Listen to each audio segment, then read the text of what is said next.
আসসালামু আলাইকুম, ম্যাথোলজিক্যাল ইনস্টিটিউটের আরো একটি ভিডিওতে আপনাদের স্বাগতম। আজকে আমরা টপোলজিক্যাল অ্যান্ড ফাংশনাল অ্যানালাইসিস নতুন একটি চ্যাপ্টার শুরু করব। নতুন চ্যাপ্টারটির নাম চ্যাপ্টার 6 বানাক স্পেস বা বানাক জগৎ, বাংলায় বলে বানাক জগৎ। এই ভিডিওটাকে আমরা পার্ট 1 না বলবো চ্যাপ্টার 6 এর বেসিক। তো চ্যাপ্টার 6 এর বেসিক শেখার জন্য আমাদের কিছু জিনিস ভালো মতো বুঝতে হবে, কারণ এই চ্যাপ্টারের যদি আমি এই বেসিকগুলো ভালো মতো না বুঝি আমাদের মাথায় কিচ্ছু ঢুকবে না, আবার কঠিনও লাগবে। আর এই চ্যাপ্টারটা বোঝার জন্য আমাদের ম্যাট্রিক জগৎ, যেটা আমরা ফার্স্ট চ্যাপ্টার করছিলাম, সেই চ্যাপ্টারটারও কি একটু আইডিয়া থাকা লাগবে, যেটা আমরা ভিডিও আগে বানাইছি। ঠিক আছে, এখন তাহলে আমরা শিখব কি নর্ম কি। এখন নর্ম কি শেখার জন্য নর্ম কি আমাদের একটা জিনিস বুঝতে হবে। নর্ম দ্বারা বুঝাইলো দূরত্ব, নর্ম দ্বারা কি দূরত্ব বোঝে। এখন আমরা কি করছিলাম, আমরা যদি প্রথম চ্যাপ্টার কথা মনে করি, সেখানে ম্যাট্রিক ফাংশন কি ছিল, একটা দূরত্ব ফাংশন ছিল না, যে দুইটা বিন্দুর কি ম্যাট্রিক ফাংশন কি করত। ম্যাট্রিক ফাংশন একটা যদি জগৎ আমরা নেই, জগতের মধ্যে দুইটা বিন্দুর কি দিত, দূরত্ব দিত। তাহলে সেটাকে আমরা কিভাবে লিখতাম, ডি অফ এক্স মানে এক্স ক্রস এক্স, মানে যে কোনো জগৎ হইতে পারে, একমাত্র জগৎ হতে পারে, দ্বিমাত্রিক জগৎ হতে পারে, ত্রিমাত্রিক জগৎ হতে পারে, যে কোনো জগতের মধ্যে যেটা আর দেয়, এবং ডি এক্স ওয়াই, ডি এর মান যদি এক্স ওয়াই হয়, তাহলে আমরা কি দূরত্বটা কি বের করতে পারি, দূরত্বটা বের। এটাই ছিল কি ম্যাট্রিক ফাংশন। ওকে, এখন ম্যাট্রিক ফাংশন ছিল এটা। এখন আমরা শিখবো কি নর্ম ফাংশন। নর্ম ফাংশনটা কি, নর্ম হলো কি একটি ফাংশন যা একটি বিন্দুর দৈর্ঘ্য দেয়। জাস্ট ওকে, এটুক তো বুঝতে পারছেন। নর্ম ফাংশনটা কি, ওটার মধ্যে ছিল কি দুইটা বিন্দুর কি দেয়, দূরত্ব দেয়। আর নর্মটা কি করে, একটা বিন্দুর দূরত্ব দিবে। বুঝতে পারছি জিনিসটা। নর্ম কি করবে, নর্ম করবে হলো একটা বিন্দুর দূরত্ব দিবে। হ্যাঁ, একটা বিন্দুর কি দিবে, দৈর্ঘ্য দিবে। এখন একটা বিন্দুর দৈর্ঘ্য কিভাবে বের করা যায় সেটা আপনারা ভাবতে পারেন। তাহলে এর জন্য কি দেখেন, এখানে আরেকটু লাগছে, অর্থাৎ একটি বিন্দুর অবস্থান ভেক্টরের দৈর্ঘ্য দেয়। এখন অবস্থান ভেক্টরটা কি, এটা আমরা একটু বুঝে আসি, তাহলে আমাদের জন্য ভালো হবে। তাহলে আমাদের জন্য বুঝতে হবে কি ভেক্টর স্পেস। কি বুঝতে হবে, ভেক্টর স্পেস। এগুলো আমাদের থার্ড ইয়ারের পর আমরা ভেক্টর নিয়ে অনেক পড়ালেখা করছি। কি আমরা কিসে পড়ছিলাম মনে আছে, ডিফারেন্সিয়াল ইকুয়েশন আমরা পড়ছিলাম থার্ড ইয়ারে। এই ফোর্থ ইয়ারটাই হলো কি থার্ড ইয়ার এবং নতুন কিছু কনসেপ্টের মিশ্রণ। বুঝতে পারছেন, একটি জগৎ ভেক্টর জগৎ বলা হবে যদি ওই জগতের প্রত্যেক অবস্থান ভেক্টর থাকে এবং প্রত্যেক বিন্দুর ভেক্টর আকারে প্রকাশ করা যায়। এটা হলো কি ভেক্টর স্পেস। এখন বলতে পারেন এর দ্বারা কি বুঝায়, এর দ্বারা আসলে বুঝায় আমরা ম্যাট্রিক জগতে যেমন কি করছিলাম, দুইটা বিন্দুর কি বের করছিলাম, দূরত্ব বা দৈর্ঘ্য বের করছিলাম। এখানেও আমরা কি দুইটা বিন্দুর দৈর্ঘ্য বের করব, কিন্তু একটা বিন্দু সবসময় হবে কি 0,0 এবং অপর বিন্দু যেটাই হোক আমরা এটার মান। তাহলে এখান থেকে এই মান যদি দূরত্ব বের করে, এর জন্য ওরা বুঝাইছে কি একটা বিন্দুর দৈর্ঘ্য বের করবো, কারণ আরেকটা বিন্দু তো কি স্থির। তাহলে নর্ম কি দেয়, নর্ম দেয় কোনো একটা জগতে, যে কোনো জগৎ হইতে পারে, সেই জগতের মূল বিন্দু হতে অন্য একটা বিন্দুর দৈর্ঘ্য বা অবস্থান ভেক্টর, মানে কি অবস্থান, এটা কোথায় অবস্থান করে সেটা বুঝাইতেই কি আমাদের কি ব্যবহার করা হয়, নর্ম ব্যবহার করা হয়।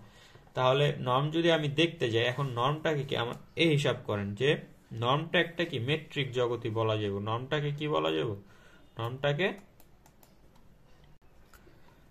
হ্যাঁ, আপনি যদি নর্মটাকে একটা মেট্রিক জগতে চিন্তা করেন, আমরা কি করছিলাম, যদি একটা মেট্রিক জগৎ কি হয়, ডি হয়, যেটা কি ডি, এখানে তো যদি আর স্কোয়ার ক্রস আর স্কোয়ার মানে দুই, এমন কি রিয়েল নাম্বারের দ্বিমাত্রিক জগতে যদি থাকে, তাহলে আমাদের এটা ডি অফ এক্স ওয়াই কি বের হইতো, যেটা রিয়েল নাম্বারে যায় এটা, তখন আমাদের কি ডি অফ এক্স ওয়াই কি বের হবে বলেন তো, ডি অফ এক্স ওয়াই দূরত্ব দিবে। ডি অফ এক্স হবে কি d of x one x two এবং y1 y2, এটাই তো দিবে। এখন এটার যদি আমি মান বের করি, তাহলে পাবো কি বলেন তো, দেখাইতেছি না আমি কিভাবে মানগুলো বের করতে হয়, জাস্ট আপনার একটু, এটা লাগবেও না আপনাদের, জাস্ট বুঝানোর জন্য দিতেছি আমি যে কিভাবে জিনিসটা আসছে। এইটা পাবো কি আমরা ডি এর মান নাকি। এখন ইমাজিন করেন এই ওয়াই এর জায়গায় যদি কি থাকে একটা, এটা ছিল কি ম্যাট্রিক জগতের জন্য যে দুইটা বিন্দুর মান। এখন ওয়াই এর জায়গায় যদি 0,0 থাকে, যদি এভাবে লিখি, এখন ডি অফ এক্স 0,0 যদি এইটা থাকতো তখন আমাদের কি মান বেরোতো? যদি ডি অফ এক্স কমা 0 0 থাকে তখন আমাদের কি মান বেরোতো বলেন তো? তাহলে এই জিনিসটা এভাবে লিখতে হতো আমাদের x1 x2 এবং আরেকটা কি হইতো 0, 0। তো আমি যদি এটা ক্যালকুলেশন করতাম আমাদের জিনিসটা আসতো কি এভাবে আসতো, মানে আমরা একটা বিন্দু পাইতাম। কি পাইতাম? একটা বিন্দু পাইতাম। এখানে যেমন ছিল দুইটা বিন্দু, এখানে পাইতাম কয়টা বিন্দু? একটা বিন্দু। তার নর্মটাকে কি দ্বারা প্রকাশ করা হয়? যেমন ডিটাকে যেমন মেট্রিক ফাংশনকে যেমন ডি দ্বারা প্রকাশ করা হয়, তাহলে আমি এটা কি লিখতাম? আমরা একদম যদি আমরা কি বলি একটা তুলনা করতে চাই, কম্পেয়ার করতে চাই, তাহলে এভাবে লেখা যায়। এটাকে কি মেট্রিক ফাংশনের সংজ্ঞার মতো দেওয়া যায়, যে যেখানে ডি 0, 0, এক্স, এটাকে লেখা যায় কি? এটা আমি কিসের সাথে তুলনা করলাম? ম্যাট্রিক ফাংশনের সাথে তুলনা করলাম। কিন্তু নর্মটাকে আসলে কি দ্বারা প্রকাশ করা হয়? নর্মটাকে একটু দেখে না, হ্যাঁ, নর্মটাকে প্রকাশ করা হয় ডাবল মডুলাস অফ এত। এই ডাবল মডুলাস বলো না, এই চিহ্নর মানেই নর্ম, এই চিহ্নর মানেই কি নর্ম। তাহলে যখন এই নর্ম বুঝাবো, নর্ম বুঝাইলে আমাদের এই 0 0 কমাটা দেওয়া লাগবে না, তখন ডাইরেক্ট আমরা কি লিখতে পারবো? দ্বিমাত্রিক জগৎ রিয়েল। আর এবং এই যে এখানে ডি অফ এক্স 0 0 চলে গেলে তাহলে এটাকে বলা হয় কি এক্স এর নর্ম। এটা কি এক্স এর norm, x1 square plus x2 square. আশা করি এটা বুঝতে পারছেন। এখানে কি অরিজিন থেকে এর দ্বারা কি বুঝায়? মূল বিন্দু হতে এর দ্বারা কি বুঝায়? মূল বিন্দু হতে এক্স এর দূরত্ব বা অবস্থান ভেক্টরের দৈর্ঘ্য এক্স এর সমান, বা আরেকটা কি বলা যায়? এক্স এর অবস্থান ভেক্টর এর দৈর্ঘ্য। বুঝতে পারছেন? এটা হলো কি নর্ম। এটা কি নর্ম, সেটাই আমি এখানে লিখছি। দেখেন, নর্ম হলো একটি ফাংশন যা একটি বিন্দুর দৈর্ঘ্য দেয়, অর্থাৎ একটি বিন্দুর অবস্থান ভেক্টরের দৈর্ঘ্য দেয়। নর্মের সাধারণ রূপ কি? এই যে নর্ম এটা দ্বারা প্রকাশ করে, যেখানে কি যে কোনো জগৎ হইতে পারে। আমি এখানে কোন জগৎটা দ্বারা আপনাদের দেখাইছি? আর স্কয়ার, মানে দ্বিমাত্রিক জগৎ। এই যেখানে দ্বিমাত্রিক জগৎ নিয়ে দেখাইছিলাম। আর এখানে তাহলে যে কোনো জগৎ হতে পারে, যে কোনো জগতের সময় আমরা এক্স ধরি, যেটা রিয়েল নাম্বারে যায়, এবং ওই জগতের মধ্যে এক্স এর দৈর্ঘ্যটা কি হবে, মানে অবস্থান ভেক্টরটা কি হবে?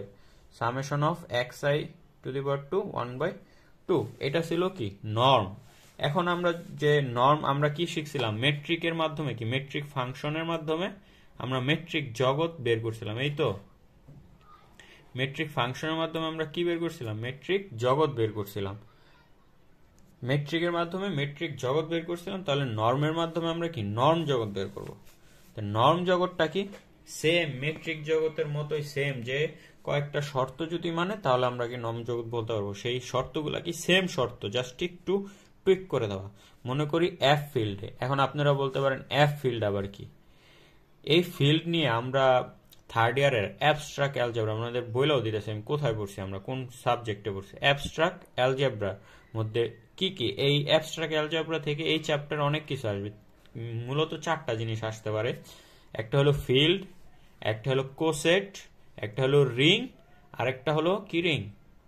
বিভাজিত রিং। এই 4টা জিনিস কি আমাদের অ্যাবস্ট্রাক্ট অ্যালজেব্রা থেকে লাগবে। এখন ম্যাথ করার সময় হয়তো আমি একটু দেখিয়ে দেব, আর বা যারা, কারণ আমি যদি আবার অ্যাবস্ট্রাক্ট অ্যালজেব্রা থেকে এগুলো বুঝাইতে যাই, ওর জন্য আমার মনে হয় 4-5টা ক্লাস লেগে যাবে। তো সেটা তো আর এখন পসিবল না। আশা করি, আমি ভেবে নিতেছি আপনারা থার্ড ইয়ারের পড়াগুলো ভালো মতো করছেন। তো আর অত ইনফ্লুয়েন্স করবো না, জাস্ট আপনাদের হয়তো 2-1টা জায়গায় নাম উল্লেখ থাকবে, তাই নামগুলোর সাথে পরিচয় হওয়ার জন্য আমি বলে দিলাম যে কোত্থেকে নিয়ে আসছি। তো মনে করি এফ ফিল্ড একটি ভেক্টর জগৎ, এক্স এ সংজ্ঞায়িত একটি নর্ম ফাংশন। কি নর্ম ফাংশন সাথে আমরা পরিচিত হয়েছি, যদি কি or for all x y, যেখানে কি এক্স এ বিলং করবে, মানে এক্স জগতে বিলং করবে, এর জন্য শর্ত নিম্নের স্বীকার্য যদি সিদ্ধ করে, নিম্নের শর্তগুলো যদি মানে, যেমন আমরা যে নর্মটা বের করব, যে এক্স এর নর্মটা বের করব, সেটা সবসময় কি হতে হবে, 0 থেকে সমান বা বড় হতে হবে।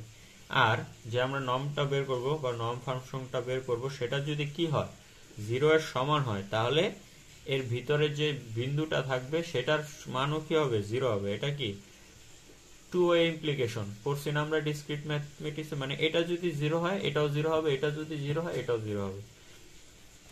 এটা কি নর্ম জগৎ হওয়ার একটা শর্ত। নর্ম জগৎ হওয়ার আরেকটা শর্ত কি, আমি যদি নর্ম জগতের সাথে যে কোনো একটা স্কেলার রাশি, এখানে গামা কি অবশ্যই একটি স্কেলার রাশি, এই স্কেলার রাশিটা কোথায় বিলং করে, ফিল্ডে বিলং করে। ফিল্ড কোথায় থাকে, ভেক্টর জগতে থাকে। ফিল্ড হলো কি এমন একটা জায়গা যেখানে কি আমরা বিভিন্ন বিন্দুগুলো কি, আমি যদি আপনাকে, আচ্ছা ফিল্ড কি আমি একটু দেখিয়ে দেব।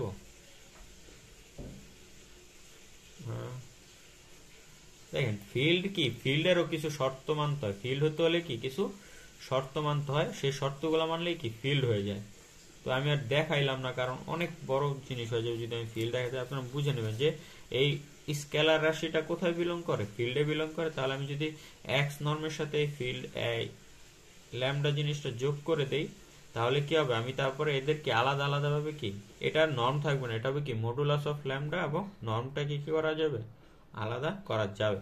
এখন দুইটা বিন্দুর যোগফলের নর্ম যদি করি, তাহলে এদের আলাদা আলাদা নর্মের থেকে কি হবে, এই যে এটা, এগুলো প্রত্যেকটা দেখবেন ম্যাট্রিক জগতের সাথে সম্পর্কিত। এই যে ত্রিভুজের অসমতা আমরা ম্যাট্রিক জগতে করছিলাম না, এটা তো প্রমাণও করছিলাম। তাহলে যদি এই শর্তগুলো মানে, তাহলে এক্স জগৎকে কি বলা হবে, নর্ম জগৎ বলা হয়। এবং যেটাকে প্রকাশ করা হয় কি, যে এক্স দিতে হয় এবং এখানে আমরা কি দিতাম, ডি দিতাম, ম্যাট্রিক জগৎ বুঝাইতে হলে এখানে নর্ম চিহ্ন দিতে হবে।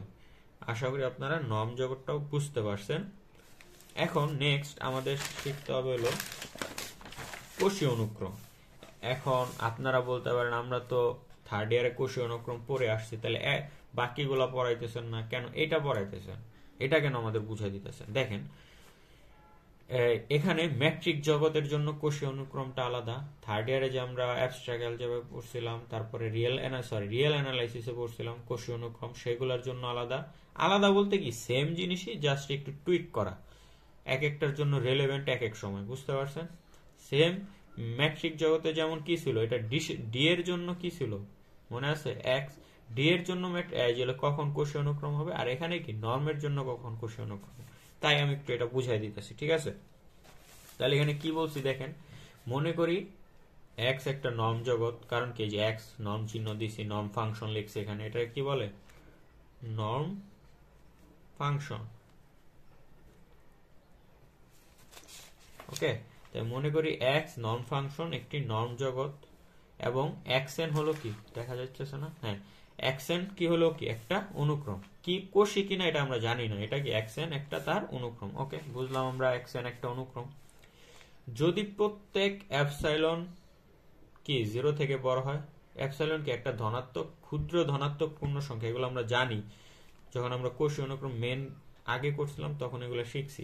এর জন্য একটি পূর্ণ সংখ্যা n বিদ্যমান থাকবে, যেন যেখানে দুটা বিন্দু যদি আমি নেই এম এন, তাহলে সেগুলো কি হবে n থেকে বড় হবে। ও আচ্ছা, আমি কি আগে এইগুলা কি আপনাদের দেখাইনি, আপনারা যদি একটু লিখে নিতে চান, এগুলো লেখা রাখলে কি হবে, আপনাদের সংজ্ঞাও পড়া হয়ে যাবে এক ক মার্কের জন্য, বুঝতে পারছেন। একটু লিখে নেন। হ্যাঁ, এখন তাহলে আমরা পড়তেছি কি কোষীয় অনুক্রম, প্রথম যুগ লিখে নেন। হ্যাঁ, তাহলে এম এন থাকবে যেন সেখানে কি x n minus x m এর কি দিবে, নর্ম দিবে, যেটা কি হবে এপসাইলন থেকে ছোট হবে। এমন যদি হয় তাহলে আমরা কি করতে পারি, যে x n minus x m এমন যদি একটা নর্ম দেয়, তাহলে আমরা এক্স এন কে কি বলতে পারবো, এই নর্ম জগতে কোষীয় অনুক্রম বলতে পারবো, ঠিক আছে। এখন এই গেল নর্ম জগতে কিভাবে কোষীয় অনুক্রম হতে পারে। এখন এই কোষ অনুক্রমটা অভিসৃত কিভাবে হবে, আমরা পড়ছিলাম না অভিসারী অনুক্রম, যেখানে কি আমি যদি লিমিট বসাই, এখানে লিমিট কি, লিমিট বসাইলে যদি যেই এক্স এন এর মধ্যে যদি লিমিট বসানোর পরে এক্স ই দেয়, তাহলে আমরা তাকে কি বলতাম, অভিসারী বলতাম। সেটাই লিখছি যে এক্স একটা নর্ম জগতে এক্স এন অনুক্রম অভিসারী বলা হবে যদি এক্সটা কি এক্স জগতে যদি বিদ্যমান থাকে, তাহলে আমি এর মধ্যে যদি লিমিট প্রদান করি, তাহলে norm of x n minus x করলে কি পাবো 0। এটা হলো সাধারণ রূপ। এখন আমি অঙ্ক করতে গেলে কিভাবে আসতে পারে, অঙ্ক করতে গেলে দেখবেন এভাবে আসবে যে এক্স কে এক্স এন এর সীমা বলা হয় বা অভিসারী বলা হবে কখন, যখন limit n tends to infinity x N equals to x, যখন কি n টেন্স টু ইনফিনিটি হলে এক্স এন এর মান যদি কি, এক্স এন এর মান তো না, x n tends to x পাই। এই টেন্স টুর মানে কি, এগুলা থার্ড ইয়ারে অনেক ভালো মতো বোঝানো হয়, তো আশা করি আপনারা জানেন। তো এক্স এন এর মান যদি এক্স হয় তাহলে কি, যখন কি n টেন্স টু ইনফিনিটি, এটা যদি হয় তাহলে আমরা কি বলতে পারবো, এই নর্ম জগৎটাকে অবিস্তৃতি বলতে পারবো। কোথায়, অনুক্রমে অবিস্তৃত বলতে পারবো। এই গেল আমাদের কি নর্ম জগতে কি কি লাগবে। আরেকটা জিনিস, হ্যাঁ এখন আসল জায়গায় আপনারা বলতে পারেন যে আমরা তো পড়তেছি বানাক জগৎ, বানাক জগৎ পড়তেছি, তাহলে এই নর্ম টর্ম কেন পড়া লাগতেছে। বানাক জগৎ আসলে কিছুই না। বানাক জগৎ হলো কি, নর্ম জগৎ যদি সম্পূর্ণ হয়, নর্ম জগৎ যদি সম্পূর্ণ হয় তাহলে আমরা কি বলতে পারি, এটাকে বানাক জগৎ বলবো। নর্ম জগৎ যখন সম্পূর্ণ হবে তখন তাকে আমরা কি বলবো, বানাক জগৎ বলবো। এখন সম্পূর্ণ কিভাবে হবে সেটা একটু দেখি। একটি নর্ম জগৎ এক্স, মানে নর্ম জগৎ যেটা দ্বারা প্রকাশ করে নর্ম ফাংশনকে সম্পূর্ণ হয় যদি এক্স এর প্রত্যেক কোষীয় অনুক্রম, এখন আমরা জানি কোষীয় অনুক্রম কি, নর্ম জগৎ এক্স এর একটি বিন্দুতে অভিসৃত হয়। মানে ওই জগতে যে যতগুলা কোষীয় অনুক্রম আছে ওই জগতের কোনো না কোনো বিন্দুতে যদি কি হয়, অভিসৃত হয়। মানে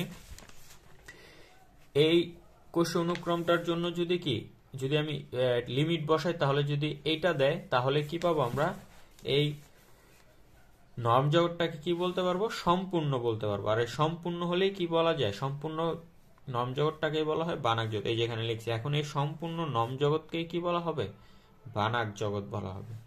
আশা করি একটু যদি লিখে নেন আপনারা, আশা করি এটা বুঝতে পারছেন।